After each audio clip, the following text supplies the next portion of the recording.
Okay, so now I kind of already know the answer to this question, but by a quick show of hands, how many of you have ever heard of My Little Pony? Yeah. Wait, what? Oh, no. I don't know what's wrong. I had a picture there. Aw. Oh. Well, that kind of ruins my entire beginning. I want you to forget everything you already know about My Little Pony, because that's not the My Little Pony I'm going to be speaking about today. I'm going to be talking about My Little Pony Friendship is Magic, and more specifically, how to become a brony. Now, you're probably wondering, what is a brony? And basically, the term is a combination of words, bro and pony, and it originally came about on the image board 4chan to describe the male following of the show My Little Pony. And in more recent times, it's become a gender-neutral term to just talk about anyone who watches the show My Little Pony, Friendship is Magic. And now that you know what a brony is, you might be wondering, could you be a brony too? And the answer to that is, yes, you can. But only if the show's right for you. And how do you know if the show's right for you? Well, you're in luck. That's what my entire speech is about, helping you decide whether you could potentially become a brony. So, step one to becoming a brony is becoming aware. And so, you know what? Congratulations, you've completed the first step. You know there's a show called My Little Pony Friendship is Magic, and that it's got a fan base known as the Bronies. And something else you should know is that it's not just a show for little girls. The show was designed to be family-oriented and actually references old-time stuff, such as Star Wars and I Love Lucy. So step two is finding a reason to watch it. You have to find your own reason to watch the show. So everyone has their own reason, and no one can really decide for you.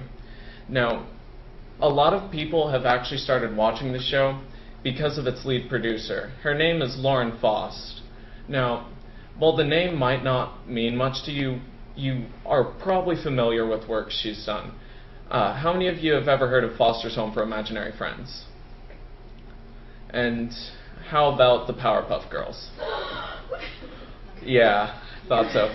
She wasn't lead producer on those, but she had a very large part in the production of both of those shows, and for that reason, people decided they would at least give My Little Pony, which she's the lead producer for, a chance. Step three is you have to be able to relate the show back to yourself. If you can't relate to a character or theme in the show, there's really no point for you to watch. So, for me, I was able to relate to the character Applejack. She's a hardworking and honest pony, and I don't know, something strange about her southern charm that really drew me into the show and got me more engrossed than I would have ever expected. And if you can find something to relate to, you might become more engrossed in the show than you would have expected as well. Now, step four is finding your place in the brony community. The brony community is extensive. There are musicians, artists, writers, and a whole spiel of people that just do everything based around a common theme of My Little Pony. And the community is basically just this giant fan-driven machine. Honestly, the community is what makes the show so amazing to watch. And there are even charities that are driven by bronies. Recently, the Bronies for Good raised $21,000 for the Child's Cancer Association, and tens of thousands of dollars for other charities have been raised solely by bronies. And there are endless ways to fit into the community. You just have to find your place. Like I said, there's artists, there's musicians, even cooks find somewhere that they fit into the community. So just in closing words, like I said, just knowing about the show brings you one step closer to becoming a brony. As you all may know, knowing is half the battle. So all of you are really halfway to becoming a Brony already. And no matter what you like doing, you'll be welcomed into the community. There is a spot for everyone out there.